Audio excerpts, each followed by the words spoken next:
Hi, Vince. It's really good here with At Issue on the Field, here with Speaker Gingrich, GOP presidential candidate. Thank you for being here with us today. Listen, it's great to be here, and terrific meeting, I thought. Yeah. And so, Mr. Speaker, seeing the new Gallup poll that was released today and Santorum's lead in the polls right now, how do you plan to distinguish yourself and reclaim the lead in front?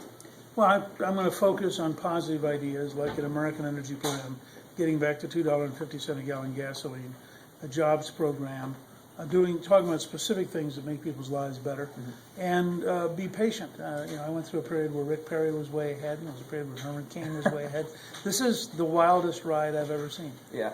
And given your history, it's safe to say that we could call you Mr. Republican. How do you plan on courting the moderate votes if you get the GOP nominee?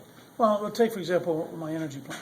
If you go out and talk to independents and moderate Democrats about $2.50 a gallon gasoline, and you explain that you want to have an American energy program so no future president bows to a Saudi king, you probably have about 80% of the country agrees with you. I mean, it's not just Republicans.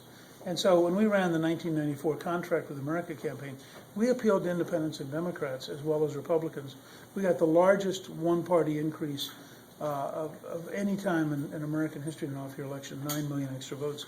And I would hope this year we could pick 4 or 5 big issues like that, actually draw people to us that don't automatically think of themselves as Republican, but that agree with the size of the issue. All right, and I have to ask one more question. It's not every day that you run across someone who has had such a huge impact on American history. Is there ever a day where you look at yourself in the mirror and wonder, wow, how did I get to this spot? Oh, sure.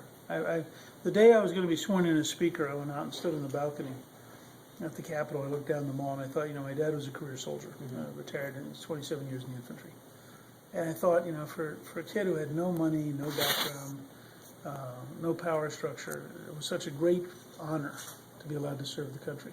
And I was really struck with just standing up there in the Capitol, looking down past the Washington Monument to the Lincoln Memorial, to the Arlington Cemetery and the Potomac River. And I just thought what a humbling thing it was to know that I was privileged to live as an American. And so almost every day, part of the reason I don't ever lose heart is I've already had, America's been so good to me, the American people have been so good to me, pretty hard to complain. Wonderful. Mr. Speaker, thank you for being here with us today, and thank you for your service to our country. Thank you.